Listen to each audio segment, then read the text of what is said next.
gözde forvet ve romantik bir eş geliyor. Cenk Tosun!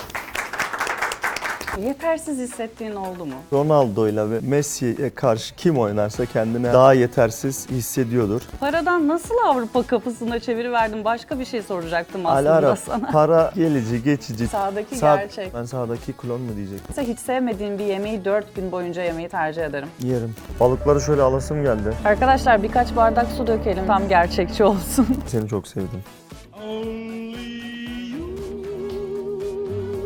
Çocuklar, ışıklar.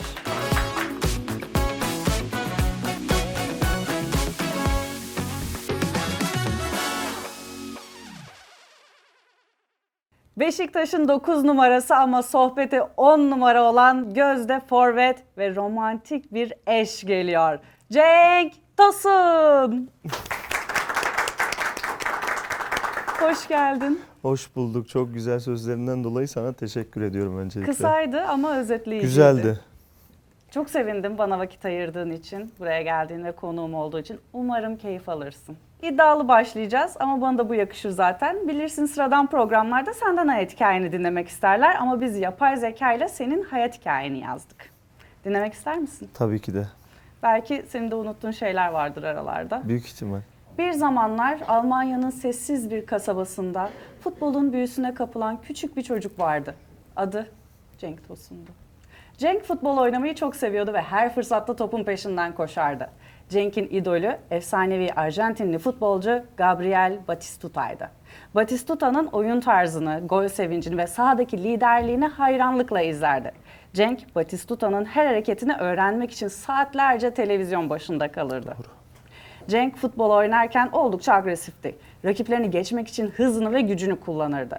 Bu agresiflik onun oyununu belirleyen en önemli faktörlerden biri haline geldi.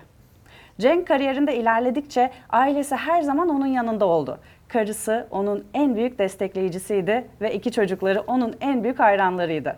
Ailesi Cenk'in futbol tutkusunu paylaşıyordu ve onun başarısı için her zaman oradaydılar. Cenk Tosun futbol sahalarında bir efsane olmayı başardı. Ancak onun hikayesi sadece futbol yeteneklerinden ibaret değildi. Cenk ailesine olan sevgisi, idollerine olan saygısı ve futbola olan tutkusuyla da hatırlanıyor. Bu hikaye Cenk Tosun'un hayatının bir parçasını anlatıyor. Ancak her hikaye gibi bu da onun hayatının sadece bir yönünü temsil ediyor. Cenk Tosun hem sahada hem de saha dışında birçok başarıya imza attı ve her zaman hayranlarına ilham verdi. Çok güzel. Bu Ağzına senin sağlık. GPT Teller hikayendi. Senin de eklemek istediğin şeyler var mı? Yo, gerçekten çok güzel özetlemiş. Hani ben kendim yazsam bu kadar olurdu. Ama olsun, benim yine de bu hikayenin ardından senin hayatın hakkında daha spesifik merak ettiğim şeyler var. Onları soracağım şimdi Tabii ki izin de. verirsen. Eintracht Frankfurt altyapısı senin için neyi ifade ediyor? Çocukluğum, gençliğim, her şeyim orada geçti. Ben Eintracht Frankfurt'un altyapısına 6 yaşında, 7 yaşında girdim.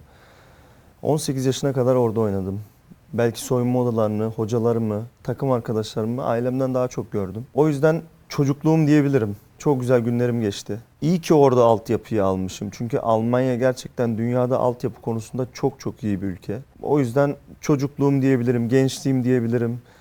Ama bana gerçekten çok çok şey kattı Eintracht Frankfurt altyapısı. Peki Ronaldo ile karşılıklı oynamak nasıl bir duyguydu? Karşında çok büyük bir futbolcu var. Evet. Ve onun karşısında ve bazen kendini daha az yetenekli gibi hissettiğin oldu mu? Yetersiz hissettiğin oldu mu? Yani yetersiz değil ama Ronaldo'yla ve Messi'ye karşı kim oynarsa kendini herhalde daha yetersiz hissediyordur. Tabii çok güzel bir duyguydu. Çünkü hem hayran olduğum bir kişi ve sevdiğim bir kişi. Güzel bir duyguydu. Heyecanlandım tabii. Gerçekten hayran olduğum futbolculardan biri. Çok da anlık bir işin var. Birdenbire sakatlanıp güçten düşebilirsin. Evet. Çok güzel goller atabilirsin bir maçta ama sonraki maçta ayağından top kaçıverir ve çok kötü goller kaybedebilirsin. Çok inişli çıkışlı. Evet. Bunlarla nasıl başa çıkıyorsun? Zorlandığın oluyor mu? Tabii zorlandığın oluyordur. Çünkü bizim işimiz, her iş tabii zor ama bizim işimiz gerçekten çok nankör bir iş.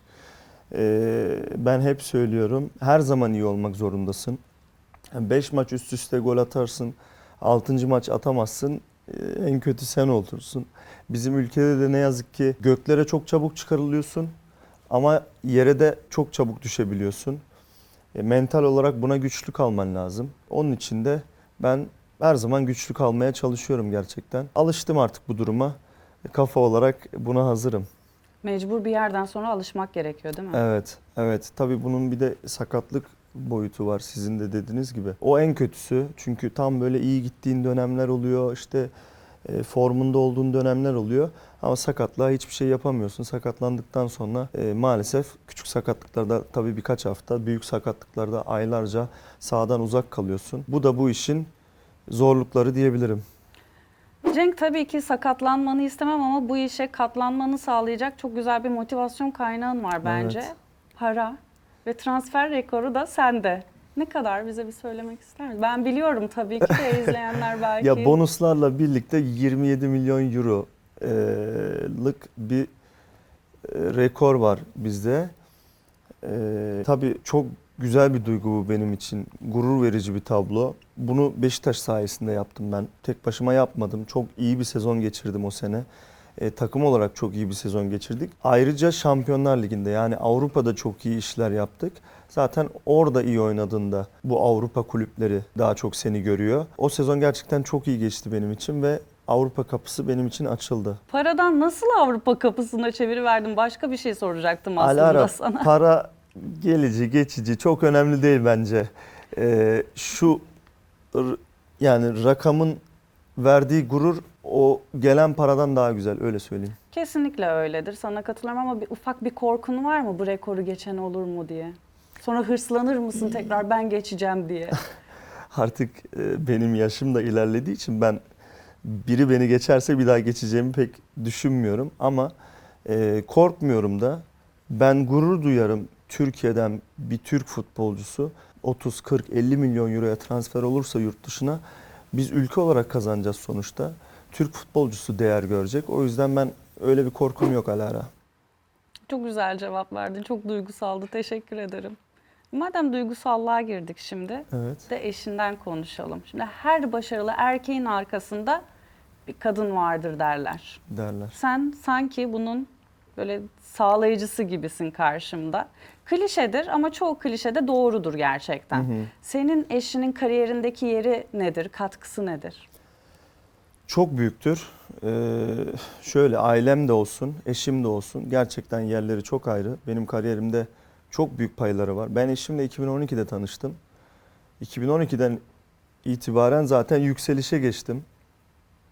O yüzden onun payı benim kariyerimde çok yüksek. İyi olduğum dönemlerde beni böyle göklerden indirmeyi de bilirdi. Havaya girme şeklinde. Kötü olduğum dönemlerde bana moral olmayı da bilirdi. İşte kafana takma, bir dahaki maç daha iyi olur. Sen çok güçlüsün, sen bundan da kalkarsın tarzında. Yani o dengeyi çok iyi kurduğunu biliyorum Ece'nin. O yüzden benim hayatımda gerçekten çok büyük bir önemi var. İşin çok yoğun. Yurt dışına çok fazla gidiyorsun. Zaten kamplarınız yoğun, Evet. antrenman sürelerin uzun. Bazen günlerce görmüyorsundur aileni. Özlemiyor musun? Çok özlüyorum. Ne yazık ki bizim işimizin de dezavantajı o Alara. Ee, Yani kendimi onların yerine koyuyorum. Çocuklar bile işte baba, kapının önüne dikiliyorlar, yatıyorlar. Baba lütfen kampa gitme, maça gitme. İşte baba ben de geleceğim tarzında. Her kamptan önce bir küçük böyle şeyimiz oluyor. Kavgamız oluyor. Ama yine de maç saatinde onların hani gururlu beni izleyişi ve her şeye bedel diyebilirim. Özlüyorum tabii ki de. Her baba gibi, her anne gibi biz de özlüyoruz. Ama şurada kaldı 3-4 sene. Ondan sonra Allah nasip ederse futbol hayatım bittiğimde bütün şeyimi onlara vereceğim. Zaten şanslılar ki seni izleyebiliyorlar bu Evet. taraftan. LinkedIn kurucusu Reid Hoffman kendi yapay zeka klonuyla bir röportaj vermiş. Sen bir düşün, mesela senin yapay zeka bir klonun var. Onu koydun sahaya. Orada goller atıyor. Bazen kırmızı kartlar görüyor. Neden olmasın? Kırmızı kart görmesin de goller Sarı atsın. kartlar görüyor. Bir asabilik vardır yine karakterini aldıysa. Bilemem. Olabilir. Klon sonuç olarak yani. Evet. Sen de evindesin, tatildesin, ailenlesin. Nasıl olurdu? Hoşuna gider miydi, ister miydin?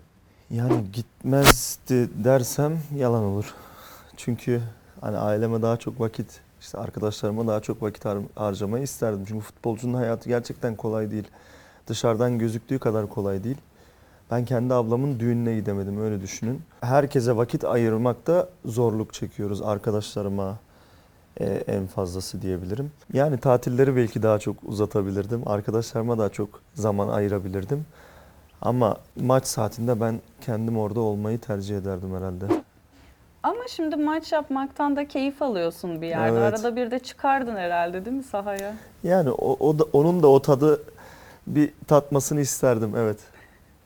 O zaman haberin detaylarına gelelim. Bu yapay zeka klon Hoffman'ın tam 20 yıllık konuşmalarını, yazılarını, podcastlerini, röportajlarını, mimiklerini, jestlerini hepsini öğreterek eğitilmiş. Aynı senin de hayal ettiğimiz klon gibi. Bütün maçlarını izleteceğiz yapay zekaya ve senin klonunu oluşturacak mesela. Tam olarak öyle yapılmış. GPT-4'ten destek alınarak yapılmış ve görüntü ise Our One isimli firma tarafından geliştirilmiş. Elevens Lab'in modelleri de ses için kullanılmış. Güzel yapmışlar. Bakalım gerçekten klonu benzemiş mi kendisine? Bakalım. Hangisi gerçek? Ya gördün mü? Harbiden soruyorum. Gerçek, şaka yapmıyorum. Sağdaki Sağ- gerçek. Vallahi bana sorsan ben sağdaki klon mu diyecektim mesela şu an. Sağdaki gerçek, soldaki klonu. Şimdi en sevdiğim bölüm var. Bu programda gerçekten bu bölüme bayılıyorum. Evet hayır bölümü. Hızlı hızlı sana sorular soracağım. Tamam. Çok da düşünmene İzin zaman vermeyeceğim. vermeyeceğim. Evet. Tık tık hemen reflekslerini ölçmeye Tehlikeli çalışacağım sorular burada. geliyor gibi. Sorular geliyor o zaman. Hazır mısın? Gönder gelsin. Beşiktaş'tan ikinci kez rekor bir rakamla transfer olmaktansa Fenerbahçe ile karşılaştığımız derbide takımı şampiyon yapacak golü atmayı tercih ederim.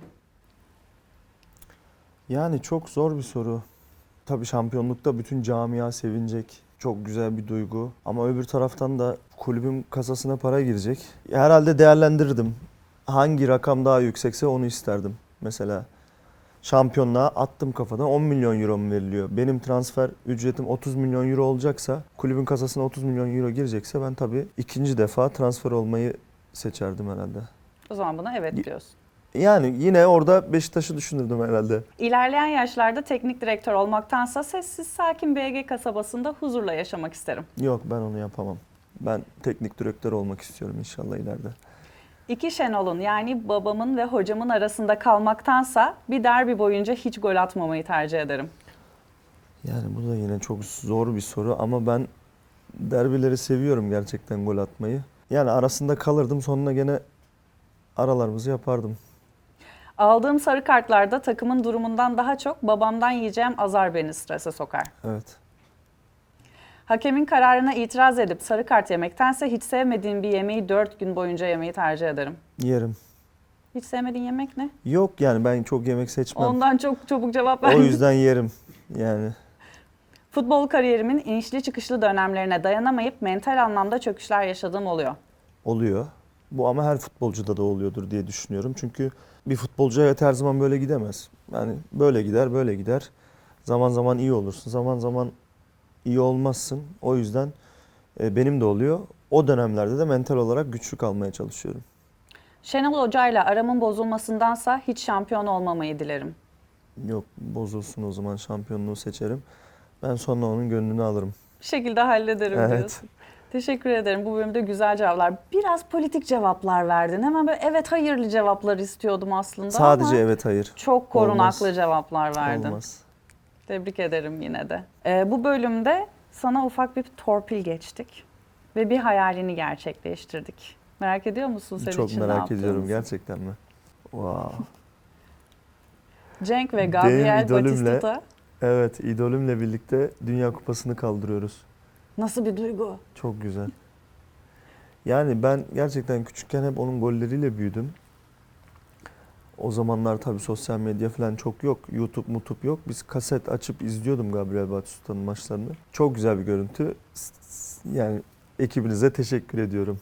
Sana teşekkür ediyorum daha doğrusu. Ekibim bütün her şeyim. Ben tek kişilik süper ekibim ben buradan senin için.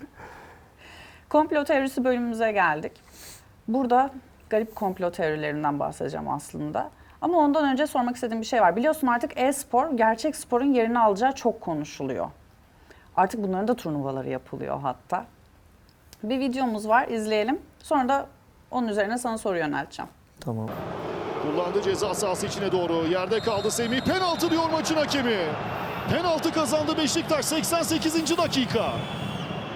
Arda kardeşler. Son bölümde bir hayli hareketlendi maç yine. Cenk Tosun geldi. Cenk vurdu. Kaleci Nitsa. Üzerine vurdu Cenk. Nitsa'da hata yapmadı. Penaltıyı kaçırdı Cenk. Farkı 1'e indirme şansını kullanamıyor. Deneyimli golcü Cenk Tosun.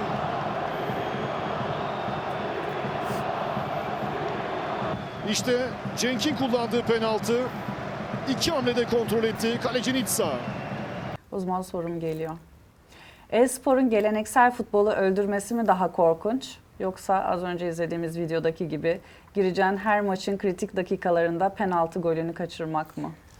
Yani şöyle, bence e-sporla bizim yaptığımız spor, yani futbol, çok ayrı dünyalar. O yüzden ben e-sporun bizim futbolumuzu, geleneksel futbolu öldüreceğini bir kere düşünmüyorum. Hiçbir zaman da öldürebileceğini sanmıyorum. Bu penaltı pozisyonuna gelecek olursak, ben hayatımda çok penaltı kaçırmışlığım yok. Belki 2, belki 3 tane kaçırmışlığım var.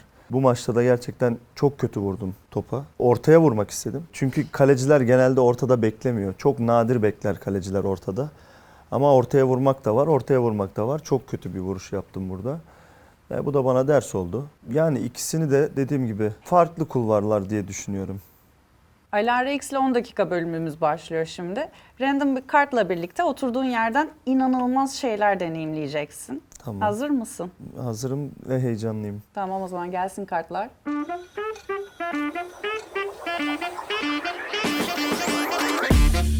Mavi derinliklere yolculuk. Ne demek oluyor? Dalış yaptın mı hiç önceden? Yok, hiç yapmadım ama çok merak ediyorum. Yapmak yani isterim. O zaman iyi denk geldi. Vallahi Seni şanslıyım. güzel bir deneyime yolluyorum şimdi.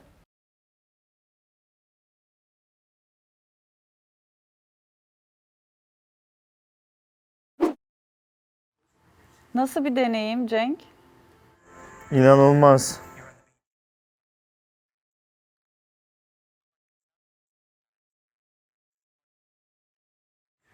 İyice bakabilirsin etrafına. Kaplumbağaları görüyorum şu an. Harika. Minik minik, şu kadarcık.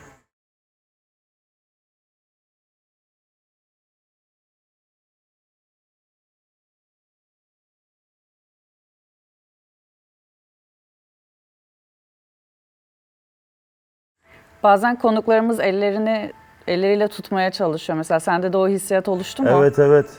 O suyun içinde oluyordu. Balıkları şöyle alasım geldi.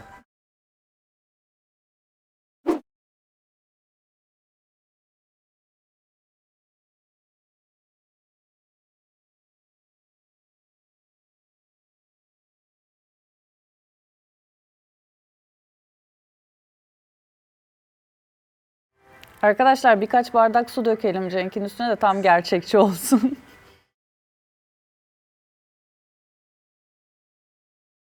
Nasıl bir deneyimdi? Nasıl hissettin? Çok güzeldi. Ben ilk defa yapıyorum bunu. Gerçekten inanılmaz bir duygu. Sanki böyle gerçekten o yerde kendimi hissettim yani. İşte Dalışıp- dedim arkadaşlara getirin birkaç bardak su dökelim Cenk'in üstüne ama sana kıyamadılar. Sanıyorum. Sağ olsunlar. Ekipten arkadaşlarımız genelde Beşiktaşlı galiba, kıyamadılar. O yüzden iyisin. İyiyim. Çok güzeldi. Çok sevindim beğenmene. Zaten yapmak da istiyormuşsun. Evet. Ve sırada o mu bu mu bölümümüz var. Sosyal medyayı takip ediyorsan görmüşsündür, bir trend var. Sen zaten çoğu futbolcu gibi bence birazcık da boğazına düşkünsündür. Yemek yemeyi seviyorsundur. O yüzden birazdan sana çok güzel deneyimler, gerçek tatlar sunacağım. Bakalım bunlardan hangisini tercih edersin? Lahmacun mu, döner mi? Döner. Döner mi, hamburger mi? Döner. Döner mi, pizza mı? Döner. Döner mi, Adana dürüm mü? Adana dürüm. Adana dürüm mü, kokoreç mi? Of, çok zor. En zorunu en sona sakladım zaten. İkisi de çok sevdiğim. Ama Adana dürümde kalacağım. Adana dürüm en sevdiğimiz tat oldu o zaman bu bölüm Büyük sonunda. ihtimal evet. Çok seviyorum. Peki esnaf lokantası mı tercih edersin mesela? Fine dining mi? Hoş, ben az önceki konuşmamızdan bir aldım veriyi. Ama sormuş olayım yine. Sokak lezzetleri mi, dünya mutfağı mı, Türk mutfağı mı, füzyon mutfak mı? Hangisini tercih edersin? Türk mutfağını hiçbir şeye değişmem. Esnaf lokantasını çok severim. Ama dünya mutfağında tattığım oluyor. Yani biz böyle Ece ile farklı ülkelerin farklı yemeklerini tatmayı çok seviyoruz. O yüzden hem dünya mutfağı hem Türk mutfağı hem esnaf lokantası. O üçünü söyleyeyim. Peki maç sonrası gece yarısı canın en çok hangi sokak lezzetlerini çeker mesela? Favori yerin neresi? Çengelköy'e iniyoruz biz. Orada kokoreç, paçadır, işkembedir. Öyle şeyler yemeyi seviyorum maçtan sonra. Ağır olmuyor mu? Yok, maçtan sonra çok aç oluyoruz. Hani direkt maçtan sonra yiyemiyoruz. 90 dakika oynadıktan sonra biraz vücudun kendine gelmesi lazım. Ama aradan böyle 1-2 saat geçtikten sonra çok acıkıyorum ben. O zaman esnaf lokantası dedik. Böyle de bitirdik bu bölümümüzü. Esnaf lokantası diyelim, bitirelim. Çok teşekkür ederim Ben bana vakit teşekkür ayırdığın ederim. için. Umarım keyif almışsındır. Ben dehşet keyif aldım. Ben de çok keyif aldım ve seni çok sevdim. Teşekkür ederim. Ben seni zaten seviyordum. Ben seni zaten biliyordum ama sen bugün benimle tanıştın. Evet. Beni sevmene de sevindim. Cenk Tosun'la bu kez topu değil, lafı ve gafı 90'dan vurduğumuz bir bölümü daha geride bıraktık. Daha fazla bölüm için kanala abone olmayı sakın unutmayın. Ellerde like butonuna gittiyse bir sonraki bölümde görüşmek üzere. Çocuklar, ışıklar.